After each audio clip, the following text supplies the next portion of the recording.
Amster, your best immigration partner. Dream to fly? Step to Amster.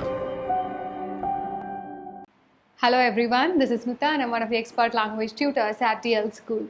So today in this session, we'll be covering some of the doubts which are asked by students, and we have been getting so many queries and so many doubts, but then I'll be telling and sharing with you the most number of, the doubt which is asked by most number of students.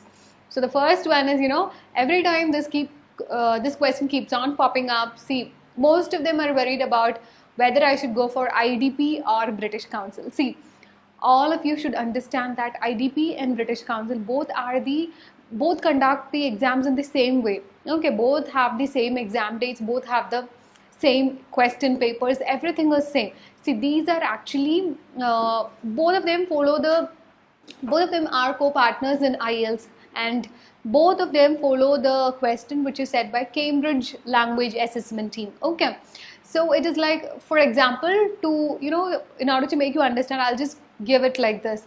See, the CBSE is a system in India which gives education. So see, all these students who are attempting a CBSE exam, for example a 12th standard exam, it doesn't matter whether he is studying in this school or that school, he is coming under a CBSE examination. Okay, so both the exam papers are same in both the cases. Okay, so that's how you should see this. Everything is same. Even the examiners, the examiners who are checking your papers, they have been provided training, and they follow the same band description, and they have been trained for evaluation by the same team. Okay, so there is absolutely no difference in the question paper, there is absolutely no difference in the marking criteria. Okay, and all of you should always keep this in mind. Some people say that this one is better for getting this score and that score. See, it is absolutely not correct. Okay, please do understand this. See, there are many people who don't clear IELTS in one go. Okay, so that's like when they don't clear it in one go, the next time they'll appear, if they have chosen BC for the first chance, then the second time they'll be like, okay, now let me go for IDP, and then that they might be getting a better score. So then they'll be having this notion, okay, I did give BC but I didn't get the score, but then when I gave IDP, I got the score, so IDP is better.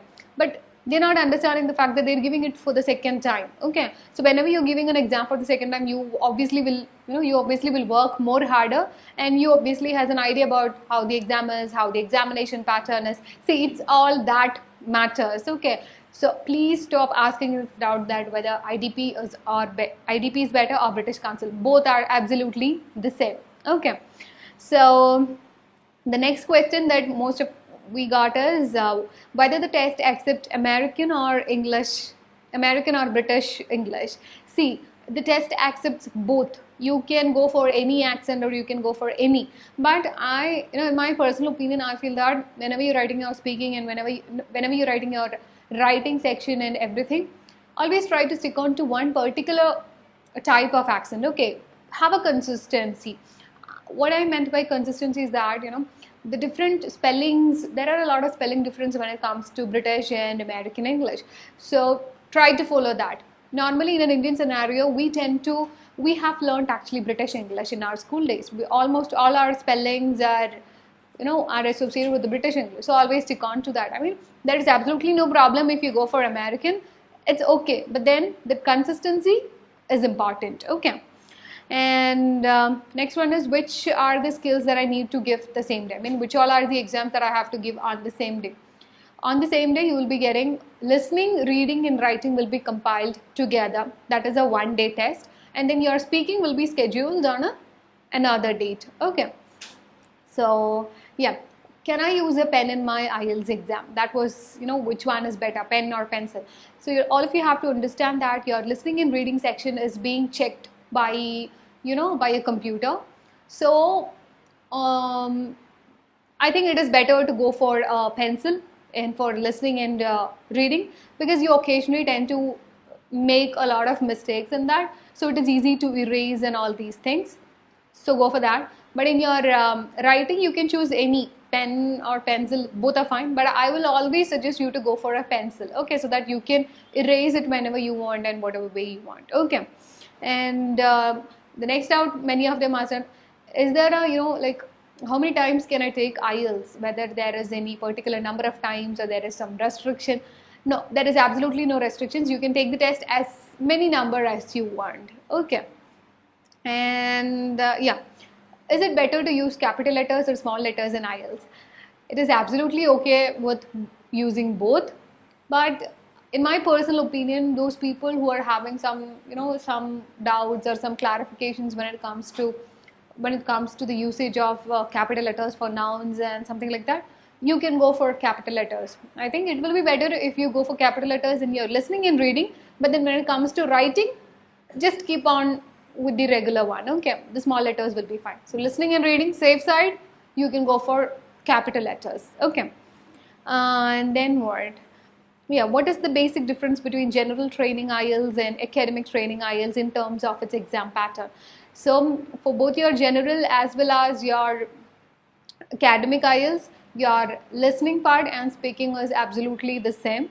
Okay, the same for both of the people. And then reading is actually the number of questions, the time allotted, question types, everything is same.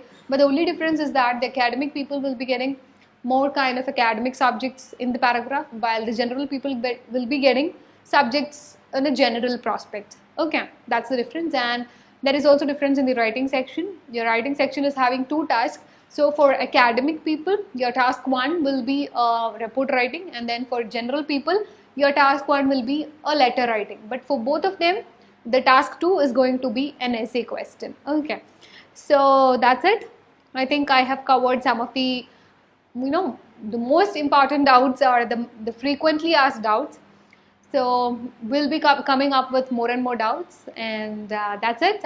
I think this video was useful. If you feel so, please do like and share this video, and do subscribe our channel, and don't forget to press the bell icon for getting more notifications from us. Thank you. Amster, your best immigration partner. Dream to fly? Step to Amster.